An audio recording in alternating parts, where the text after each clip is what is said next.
Bismillahirrahmanirrahim. Assalamualaikum warahmatullahi wabarakatuh. Innal hamdalillah nahmaduhu wa nasta'inuhu wa nastaghfiruh wa na'udzu billahi min shururi anfusina wa min sayyiati a'malina. Man yahdihillahu fala mudilla lahu wa man yudlil fala hadiya lahu. وأشهد أن لا إله إلا الله وحده لا شريك له وأشهد أن محمدا عبده ورسوله يا أيها الذين آمنوا اتقوا الله حق تقاته ولا تموتن إلا وأنتم مسلمون يا أيها الناس اتقوا ربكم الذي خلقكم من نفس واحدة وخلق منها زوجها وبث منهما رجالا كثيرا ونساء واتقوا الله الذي تساءلون به والأرحام إن الله كان عليكم رقيبا يا أيها الذين آمنوا اتقوا الله وقولوا قولا سديدا يصلح لكم أعمالكم ويغفر لكم ذنوبكم ومن يطع الله ورسوله فقد فاز فوزا عظيما أما بعد فإن أصدق الحديث كتاب الله وخير الهدى هدى محمد صلى الله عليه وسلم وشر الأمور محدثاتها وكل بدعة ضلالة. Kita panjatkan puja dan puji syukur kehadirat Allah Tabaraka wa Ta'ala. Pada kesempatan malam yang cerah ini kita masih kembali diberi kekuatan, kesehatan, hidayah serta taufik dari Allah Jalla wa Ala, sehingga kita bisa kembali menghadiri pengajian rutin di Masjid Agung Purbalingga ini. Kita berharap semoga Allah Tabaraka wa Ta'ala berkenan untuk melimpahkan kepada kita semua ilmu yang bermanfaat, sehingga bisa kita amalkan sebagai bekal untuk menghadap kepada Allah Jalla wa Ala. Amin ya Rabbal Alamin. Salat dan salam semoga senantiasa tercurahkan kepada Nabi kita Muhammad sallallahu alaihi wasallam, kepada para sahabatnya, keluarganya, dan umatnya yang setia mengikuti tuntunannya hingga hari akhir nanti. Para hadirin dan hadirat yang kami hormati, kaum muslimin dan kaum muslimat, para pendengar Radio Roja di Jakarta, Bandung dan sekitarnya, para pendengar Radio As-Sunnah FM di Cirebon dan sekitarnya, Radio Nasr Sunnah di Madiun dan sekitarnya, serta Radio Bas FM di Salatiga dan sekitarnya. Kita akan memasuki atau melanjutkan pembahasan tentang agar kita bisa merasakan indahnya Ramadan. Saat itu kita jelaskan ada beberapa kiat yang digariskan oleh para ulama. Di antara kiat tersebut ada 6. Dan kita sudah bawakan berapa kiat? 3. Yang pertama apa? Bertawakal kepada siapa? Allah. Yang kedua, bertaubat sebelum Ramadan datang. Kemudian yang ketiga, membentengi puasa dari amalan-amalan yang bisa mengurangi apa? Keutuhan pahalanya. Sekarang kita akan memasuki kiat yang keempat sampai keenam insyaallah.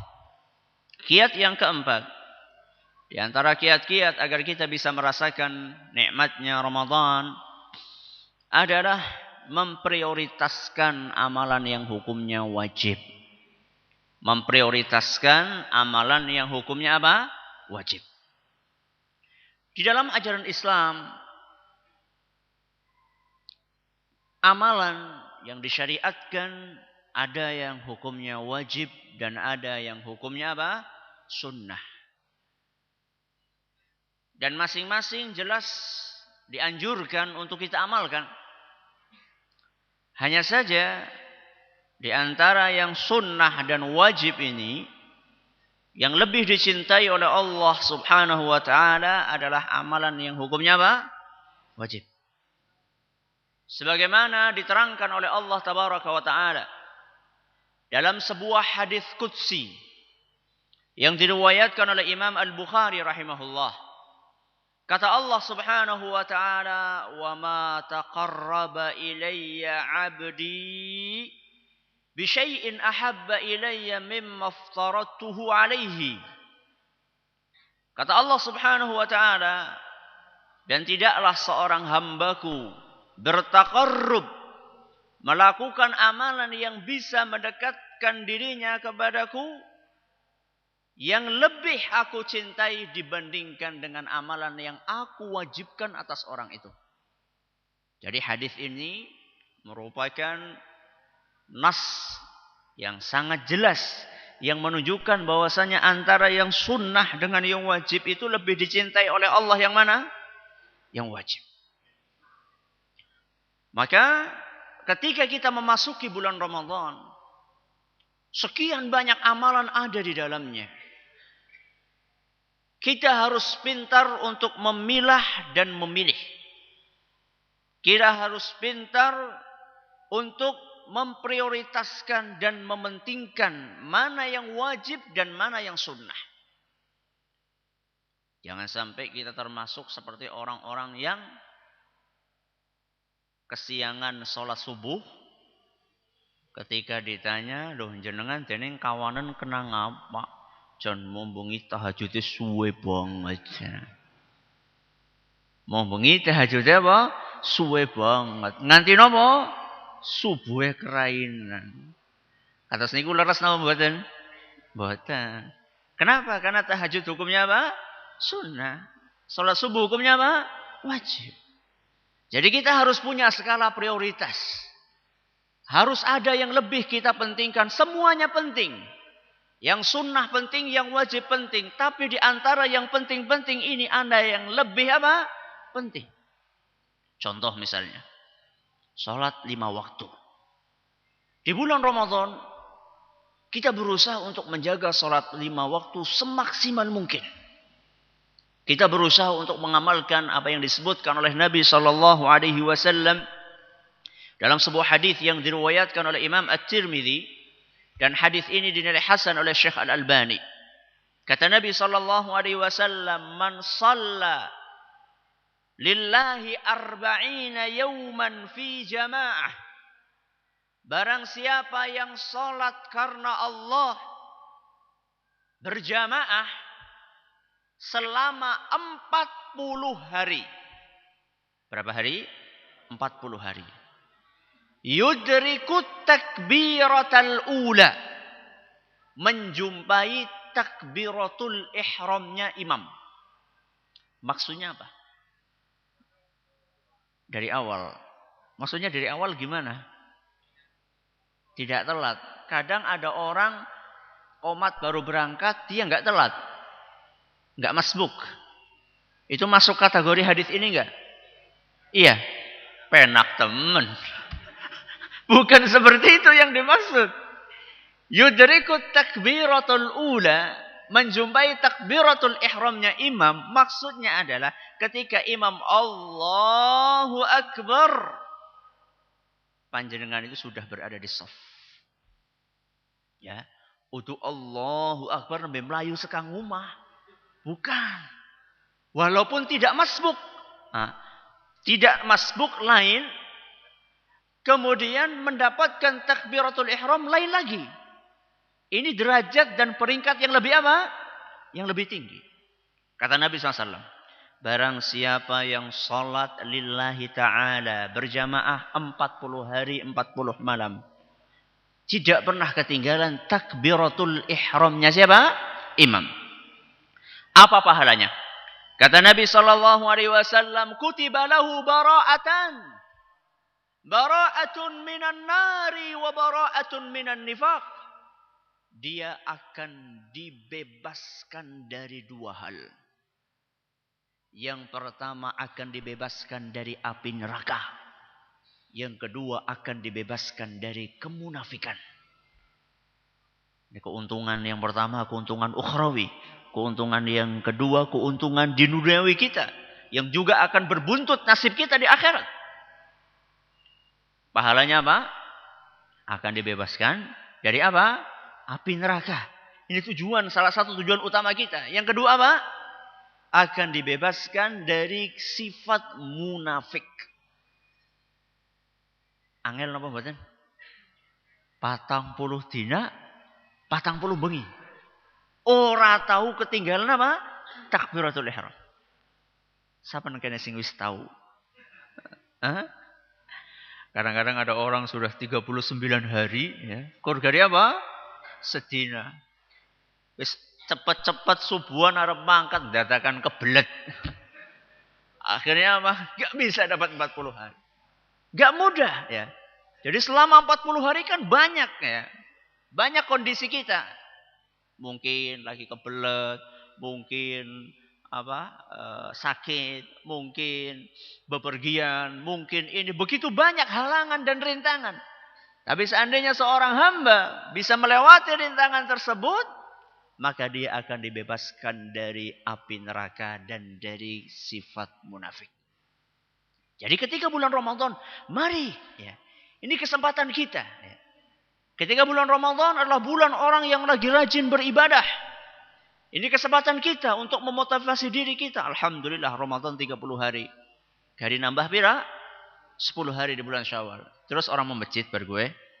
Oh ya tidak. Sama saja itu. Ya. Maksudnya adalah kita berusaha coba. Ini bulan Ramadan 10 hari. 30 hari. Ya. Sudah dapat 30 hari, tinggal 10 hari di bulan Syawal. Coba. Ini kesempatan kita untuk memprioritaskan amalan yang hukumnya wajib. Untuk mementingkan amalan yang hukumnya wajib. Seandainya seorang hamba tidak bisa di bulan Ramadan kecuali hanya untuk melakukan yang wajib-wajib saja. Dia hanya berpuasa Ramadan wajib. Kemudian dia menjaga sholat 5 waktunya wajib tepat waktu. Berjamaah di masjid bagi kaum pria. Khusyuk ketika sholat. Memenuhi syarat, rukun, wajib, sunnahnya sholat. Maka orang yang seperti ini lebih bagus daripada orang yang membumbui ibadahnya dengan ibadah-ibadah yang sunnah. Tapi ibadah yang wajib itu terbengkalai. Jadi wajib sama sunnah lebih dicintai oleh Allah yang mana? Yang wajib. Lebih penting mana? Yang wajib. Tapi kenyataan yang ada di masyarakat kita. Mereka lebih mementingkan yang wajib atau yang sunnah. Hah? Sing wajib napa sing sunnah? Sunnah. Contohnya nopo jajal. Nah, contohnya mudah sekali. Ketika malam 1 Ramadan, kita sholat di masjid. Ya, maghrib dilanjutkan dengan isya sekalian apa? Tarawih. Kita akan dapatkan masjid-masjid itu penuh sesak. Bahkan kadang-kadang sampai luber.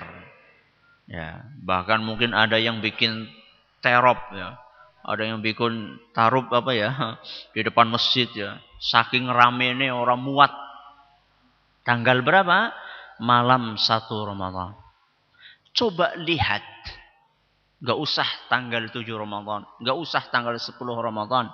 Tapi lihat tanggal 1 Ramadan di siang hari saat sholat zuhur dan asar. Apa yang terjadi? Hah? Apa yang terjadi masjid-masjid kaum muslimin? Apakah masjidnya luber? Atau apa? Omber. Yang ada adalah omber. Mungkin ada alasan mereka pada di kantor Ustaz. Mereka pada kerja Ustaz di sekolah. Apa masjid di kantor dan sekolah luber? Kalau alasannya mereka pada di kantor. Ya. Inilah kenyataan yang ada. Kalau kita tanyakan orang sing rajin banget tarawih. Kemudian dia ketika zuhur dan asar malas-malasan. Kalau kita tanya, mas. Tarawih ini hukumnya nopo toh? Dia akan mengatakan, ya sunnah ya. Siapa sih orang ngerti? Tapi ketika kita tanya, Loh, zuhur karo asar hukumnya nopo, Mas? Ya wajib. Loh, kenapa Anda lebih mementingkan yang sunnah dibandingkan yang apa? Yang wajib. Wah, ustaz iki mulang kon pada ora traweh iki. Ini salah apa? Salah paham. Bukan itu yang saya maksudkan. Tapi yang kita inginkan adalah alangkah indahnya seandainya masjid-masjid kaum muslimin di waktu zuhur dan asar itu ramenya seperti apa? Ketika tarawih. Saged apa mboten? Saged apa mboten? Bisa apa enggak? Insya Allah. Jangan pesimis lah. Ya. Ini yang sudah hadir di sini, ini sudah tahu ilmunya. Maka yang paling wajib untuk merealisasikan itu adalah yang sudah tahu ilmunya. Ya. Yang ada di sini sudah tahu ilmunya. Mari kita jadikan diri kita itu sebagai kudwah, sebagai contoh buat masyarakat kita, sebagai teladan. Bahwasannya yang lebih penting adalah menghidupkan salat-salat yang hukumnya wajib. Setelah itu kalau kita mau mengiringi dengan amalan yang sunnah itu lebih afdol. Ya, ini adalah kiat yang keberapa? Kiat yang keempat. Kiat yang kelima, agar kita bisa merasakan nikmatnya Ramadan, adalah berusaha untuk mendapatkan malam Lailatul Qadar. Berusaha untuk mendapatkan malam apa? Lailatul Qadar. Bulan Ramadan adalah merupakan bulan yang di dalamnya bertabur mutiara yang berkilauan. Banyak sekali keistimewaan-keistimewaan yang dikandung di dalam bulan ini. Di antara mutiara yang tidak ternilai harganya adalah suatu malam yang ada di dalam bulan Ramadan yang dinamakan oleh Allah dengan Lailatul Qadar. Malam ini banyak sekali fadilah dan keistimewaannya. Di antaranya malam ini adalah merupakan malam diturunkannya apa? Al-Quran. Kemudian malam ini adalah malam di mana di dalamnya para malaikat turun dengan membawa rahmat dan kasih sayang. Dan malam ini adalah merupakan malam yang berbarokah. Dan yang lebih dari itu semua, malam ini adalah merupakan malam yang lebih utama daripada 1000 bulan. Disebutkan dalam Al-Quran surat Al-Qadar, Lailatul Qadri khairun min alfi syahr. Lailatul Qadar lebih utama daripada 1000 bulan. Napa maksudnya? Apa arti dari ayat ini? Artinya nopo? Malam Lailatul Qadar lebih utama dari 1000 bulan itu artosipun nopo?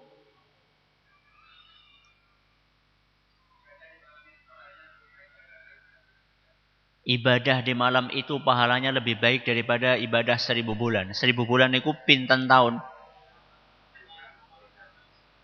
83 tahun. Sing 84, sing bener sing ndi? Lebih pinten. Guru matematika pundi? Guru matematika? 8 kurang 1 bulan. 83 tahun 4 bulan. 83 tahun 4 bulan. Artinya, seandainya kita beribadah di malam tersebut, satu malam, malam Lailatul Qadar, kok kemudian ibadah itu diterima oleh Allah Subhanahu wa taala? Maka ibadah yang satu malam itu lebih besar pahalanya dibandingkan beribadah muput selama 83 tahun 4 bulan tanpa istirahat. Seandainya ibadah kita di satu malam, yaitu malam apa? Lailatul Qadar, diterima oleh Allah Subhanahu wa taala, maka pahalanya lebih besar dibandingkan ibadah selama 83 tahun 4 bulan tanpa istirahat. Pripun? Istimewa. Makanya saya katakan malam Lailatul Qadar itu adalah malam yang tidak ternilai harganya. Maka kata Nabi sallallahu alaihi wasallam, "Lillahi fihi lailah hiya khairum min alfi syahr. Man hurima khairuha faqad hurim." Di dalam bulan Ramadan ada sebuah malam yang lebih utama daripada 1000 bulan. Barang siapa yang terhalang untuk mendapatkannya, maka sesungguhnya dia adalah orang yang diharamkan oleh Allah Subhanahu wa taala untuk mendapatkan kebaikan. Jadi kalau sampai kita lewat Ramadan enggak dapat Lailatul Qadar, demi Allah ini adalah merupakan kerugian yang luar biasa. Enggak tahu kita sudah pernah dapat Lailatul Qadar apa belum. Ya, muka-muka. Ya.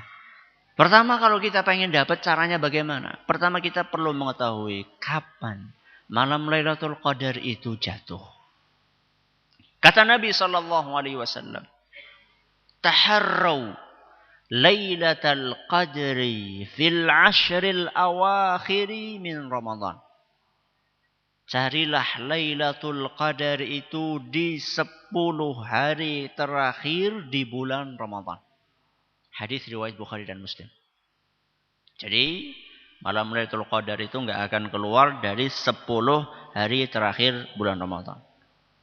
Dalam riwayat lain di Sahih Bukhari, Nabi sallallahu alaihi wasallam menjelaskan lebih spesifik lagi. Kata beliau sallallahu alaihi wasallam, "Taharraw Lailatul Qadri fil witri minal ashril awakhir min Ramadan."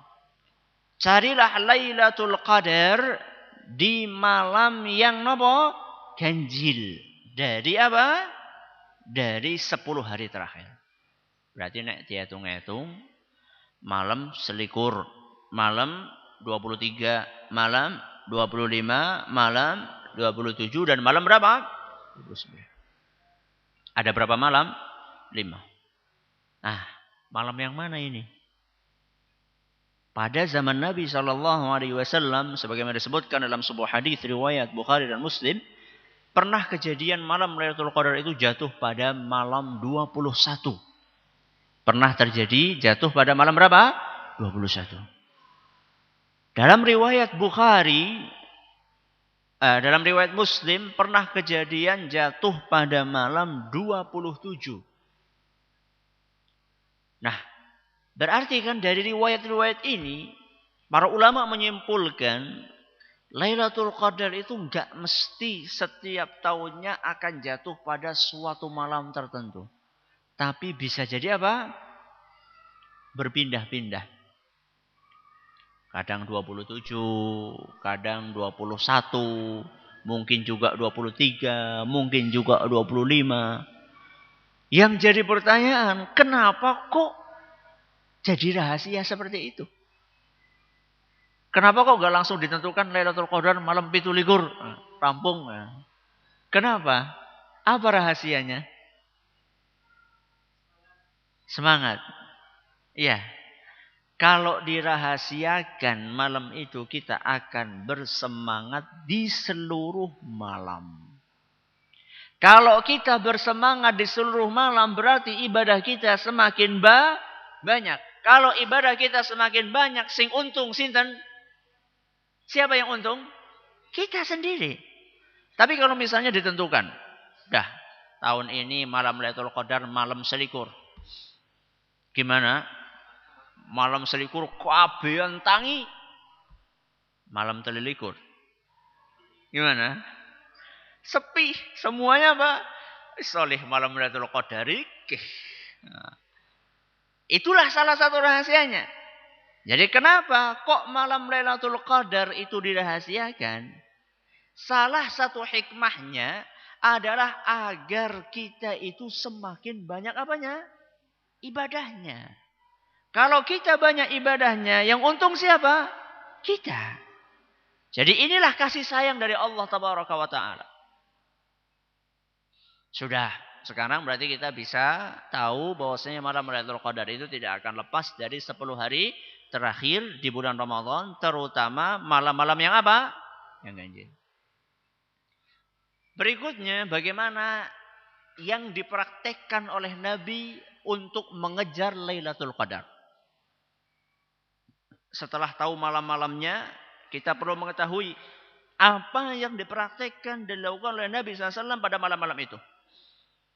Disebutkan dalam sebuah hadis yang diriwayatkan oleh Imam Bukhari dan Muslim. Aisyah radhiyallahu anha, istri Rasul sallallahu alaihi wasallam, merekam dan menceritakan apa yang dilakukan oleh Rasul sallallahu alaihi wasallam di 10 hari terakhir. Kata beliau, "Kana Rasulullah sallallahu alaihi wasallam idza dakhala al-ashra." Rasulullah sallallahu alaihi wasallam seandainya masuk 10 hari terakhir, yang pertama, syadda mi'zarahu, mengencangkan ikat pinggang. Ini yang pertama. Yang kedua, ahya lailahu, menghidupkan malamnya. Yang ketiga, kata Aisyah radhiyallahu anha, aiqadha ahlahu, membangunkan keluarganya. Berapa? 3. Yang pertama, mengencangkan ikat pinggang. Apa maksudnya? Bagus. Maksud dari mengencangkan ikat pinggang itu udu nganggo sabuk sing seret. Bukan itu maksudnya, orang bisa ambekan kok. Yang dimaksud mengencangkan ikat pinggang itu adalah meninggalkan hubungan suami istri. Meninggalkan hubungan suami istri itu apa? Haram, Ustaz? Enggak haram, enggak. Halal. Dan itu berdasarkan nas dalam Al-Quran. Kata Allah subhanahu wa ta'ala, uhillat lakum laylatas siyamir rafathu ila nisaikum. Pada malam bulan Ramadan dihalalkan, atau malam bulan puasa dihalalkan bagi kalian untuk berhubungan suami istri. Jadi halal, enggak apa-apa. Tapi yang jadi pertanyaan, kenapa yang halal ini oleh Nabi dihindarkan? Nah, yang sudah nikah ini, kenapa?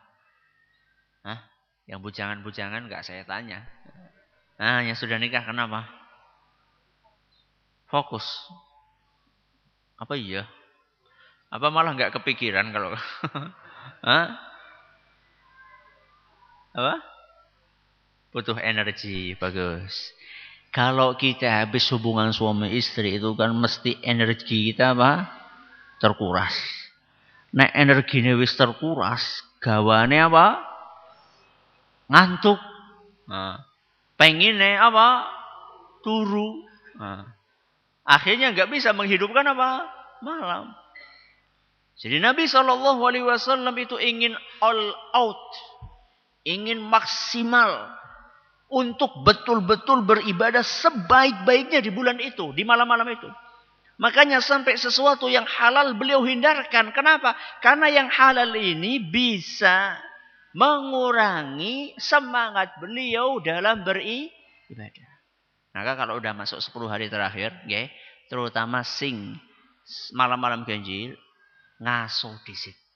Ya, istirahat dulu. Di stop dulu. Nek wis malam badhe ora apa-apa. Ya. Jadi coba ditahan dulu, ya, ditahan dulu supaya kita bisa apa? Maksimal dalam apa? Beribadah kepada siapa? Allah. Ini yang pertama. Yang kedua, apa tadi? Menghidupkan malam. Menghidupkan malam itu bukan sembarang melek, ya. Engko melek nang alun-alun darani melu Lailatul Qadar. Bukan. Menghidupkan malam di sini adalah mengisi malam itu dengan ibadah kepada Allah Subhanahu wa taala. Ya, apa saja terserah.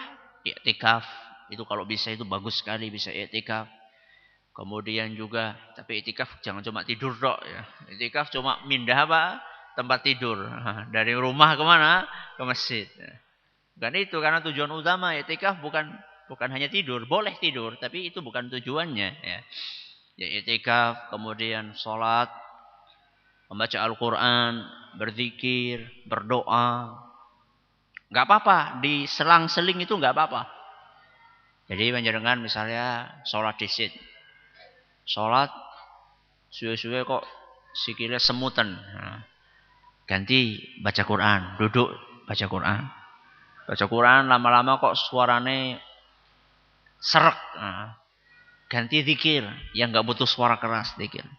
Zikir kok lama-lama apa? Ngantuk. Apalagi tidur. Ya ora sida. Nah, ngantuk apa? Wudu lagi. Wudu lagi, ngopi nggak apa-apa, mau bikin mie nggak apa-apa. Tapi jangan kebanyakan nanti malah jadi apa? Ngantuk. Sekedar untuk menghilangkan apa? Rasa kantuk. Ya. Kemudian sholat lagi, zikir, membaca Al-Quran, berdoa kepada Allah Subhanahu Wa Taala. Pendek kata kita makmurkan malam itu dengan ibadah kepada siapa? Allah Subhanahu Wa Taala. Ini yang keberapa? Yang kedua. Yang ketiga, aiqadha ahlahu, membangunkan apa? Keluarga. Ini pelajaran berharga buat kita. Rasulullah Shallallahu Alaihi Wasallam mengajarkan kepada kita, kalau kita ini pengen masuk surga, jangan sendirian. Ajak siapa? Keluarga kita. Jadi alangkah indahnya ya di malam-malam Lailatul Qadar atau malam-malam yang diprediksikan akan turun Lailatul Qadar. Si ayah sedang sholat di ruang tamu. Istri membaca Al-Quran di kamar.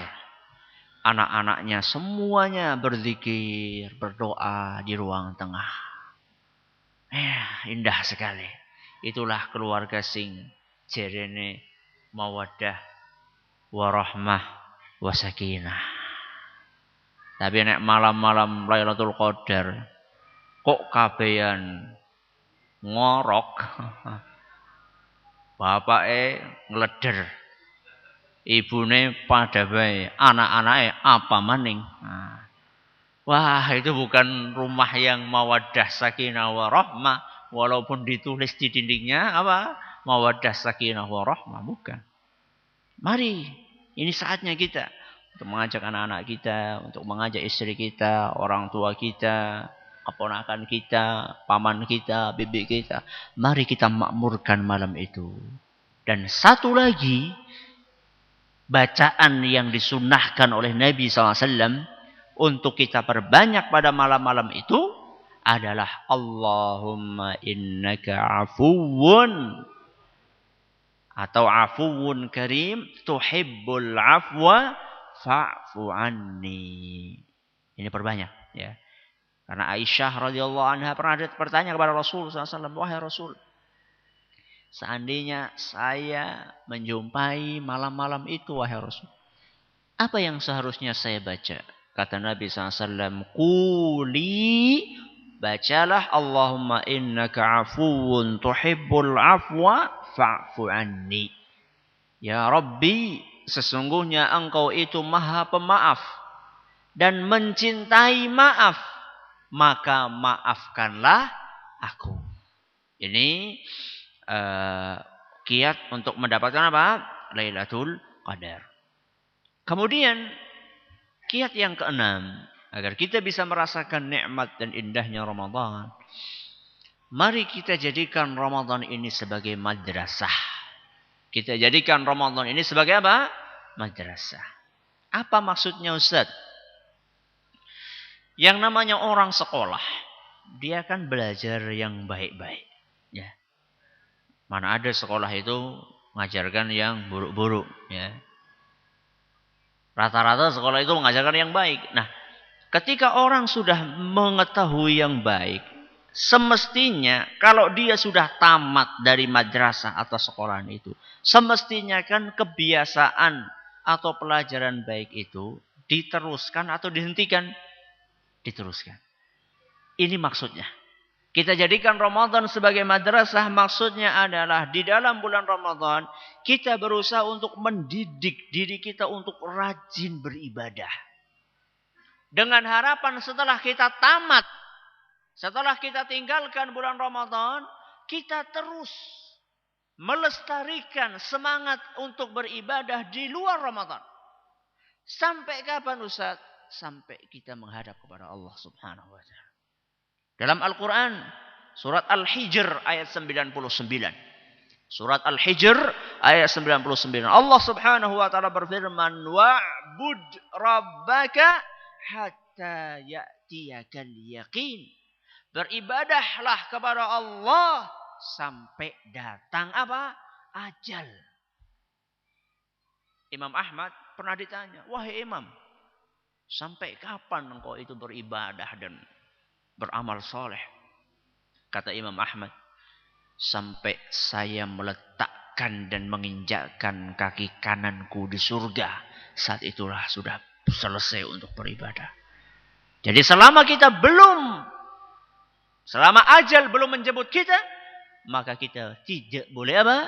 Istirahat untuk apa? Beribadah. Maka jangan sampai amal ibadah kita itu berhenti dengan berhentinya apa? Ramadan. Pas Ramadan entah Masya Allah, sholatnya nang masjid, ngajinya rajin, sedekahnya Masya Allah. Tapi bareng rampung Ramadan apa? Wassalam. Sholat sing rapet, terus jadi apa? Bolong-bolong. Yang biasanya ketika bulan Ramadan rajin bersedekah, lewat Ramadan apa? Kembali lagi ke sifat apanya? Sifat pelitnya. Padahal Rasulullah sallallahu alaihi wasallam diceritakan dalam hadis riwayat Bukhari dari Ibnu Abbas radhiyallahu anhuma, kana Rasulullah sallallahu alaihi wasallam ajwadan nas. Rasul sallallahu alaihi wasallam adalah orang yang paling dermawan. Wa kana ajwadu ma yakun fi Ramadan.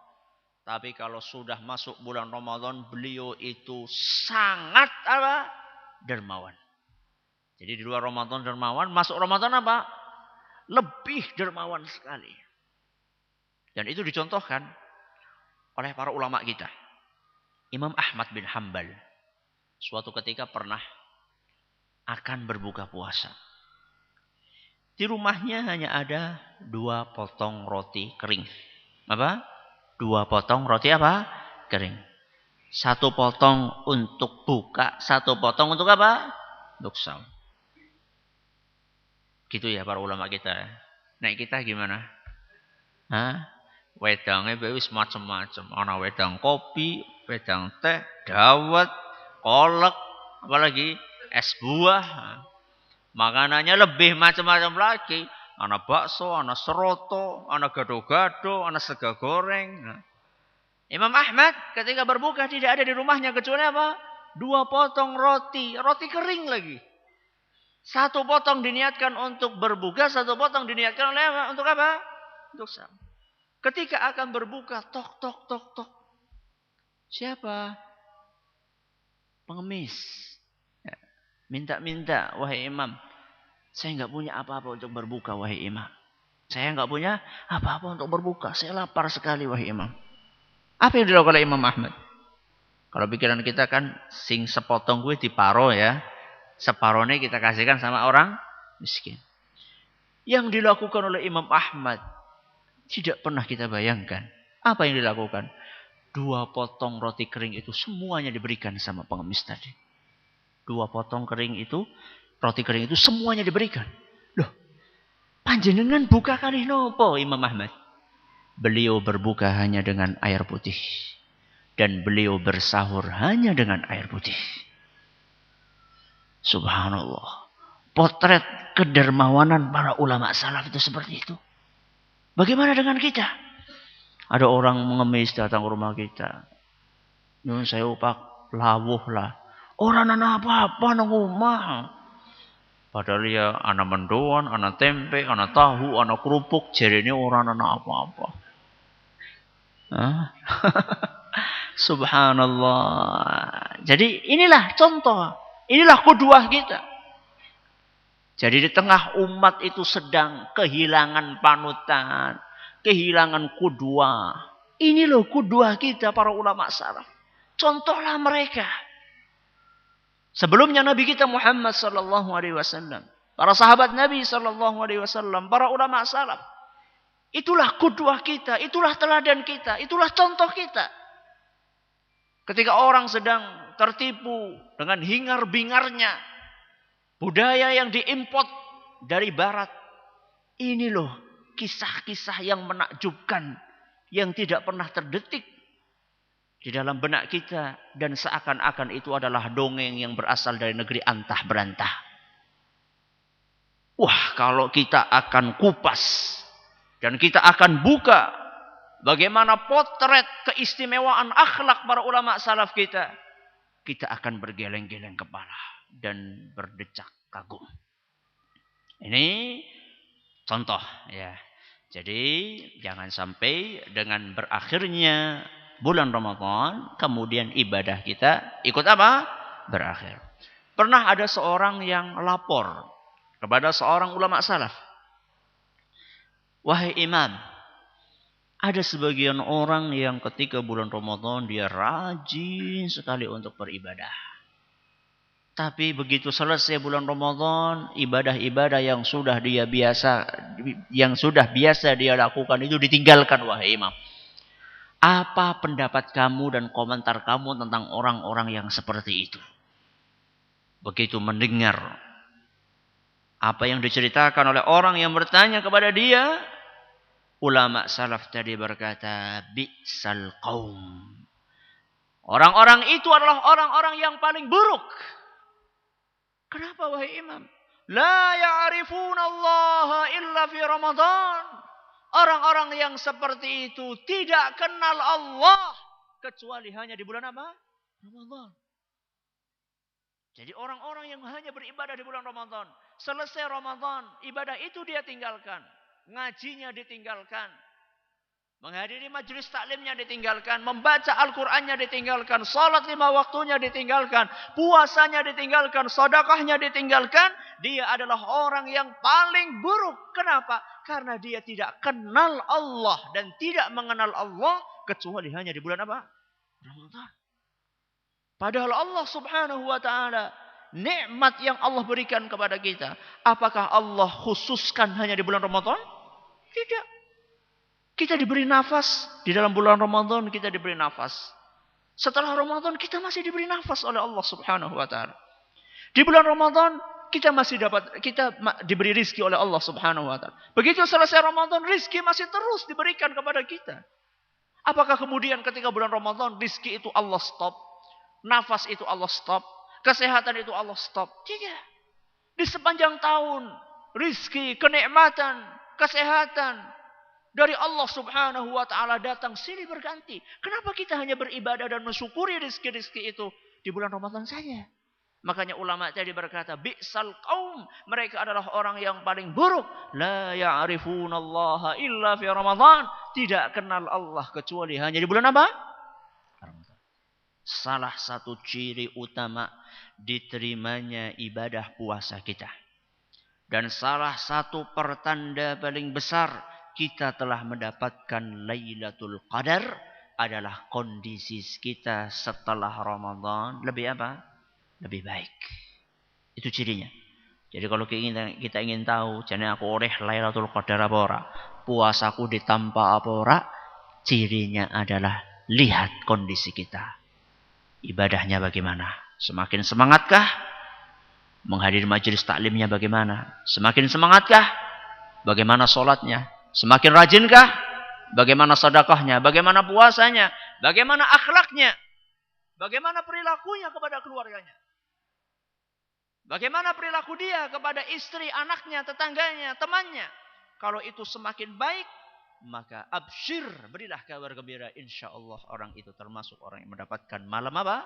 Lailatul Qadar. Tapi kalau misalnya sama saja, bersedihlah.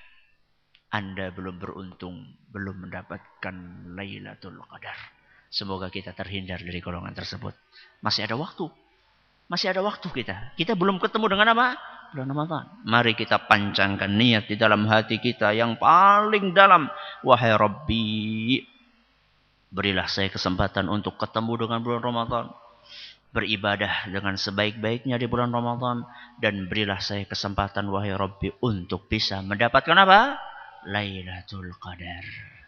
Satu lagi yang dicontohkan oleh ulama salaf kita. Mereka kalau sudah selesai Ramadan berdoa dan menghibah kepada Allah Subhanahu wa taala agar amalannya di bulan Ramadan diterima. Mereka berdoa selama 6 bulan. Berapa bulan? 6 bulan.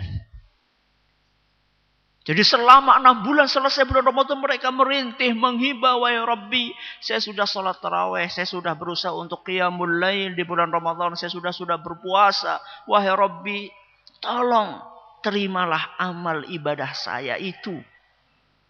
6 bulan. 6 bulan berikutnya apa? Berdoa lagi kepada Allah supaya ketemu dengan apa? Ramadan berikutnya. Luar biasa. Luar biasa ulama-ulama kita. Masya Allah. Ada pertanyaan? Monggo.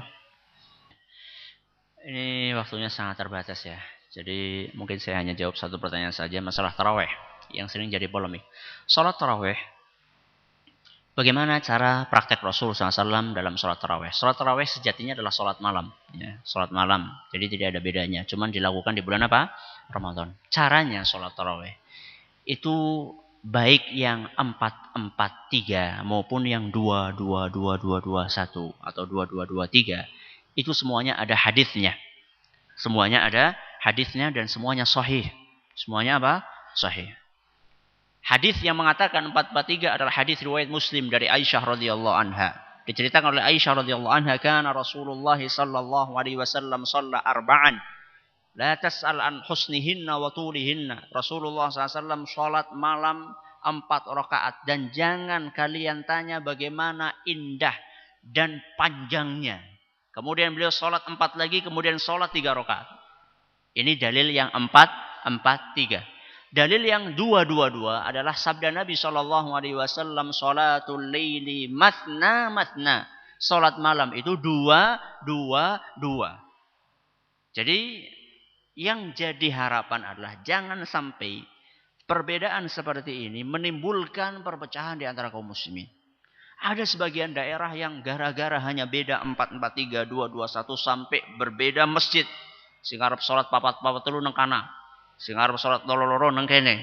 Sing arep salat 4 telu oroli nang kene. Enggak ada aturan seperti itu. Dua-duanya sama-sama ada hadisnya dan hadisnya sama-sama sahih. Lain kalau misalnya antara sunnah dengan bid'ah, lain antara tauhid dengan syirik, kita harus tegas. Harus ada hitam dan apa? Putih. Enggak ada warna abu-abu kalau sudah tauhid, syirik, bid'ah, sunnah. Tapi ini bukan bid'ah sunnah. Ini bukan tauhid syirik. Tapi ini amalan yang masing-masing ada dalilnya dan dalilnya hadis yang sahih. Ya, enggak boleh permasalahan seperti ini menimbulkan polemik di antara apa? Kaum muslimin. Ya. 4-4-3, 2-2-1. Dua-duanya sama-sama betul dan sama-sama ada hadisnya. Maka bagaimana caranya? Ikut saja yang ada di depannya. Ya, imamnya salat 4-4-3, 4-4-3 ya silahkan ikut. Imamnya salat 2-2-1 ya silahkan ikut. Ya, itu yang perlu saya tekankan pada kesempatan kali ini. Saya kira cukup sampai di sini. Mohon maaf ini waktunya sangat terbatas dan enggak bisa kita jawab pertanyaannya. Semoga bermanfaat bagi kita semua. Wallahu taala a'la wa a'lam. Atas segala perhatiannya kami ucapkan terima kasih. Atas segala kekurangannya kami mohon maaf yang sebesar-besarnya. Subhanakallahumma rabbana wa bihamdika asyhadu an la ilaha illa anta astaghfiruka wa atubu ilaik. Wassalamualaikum warahmatullahi wabarakatuh.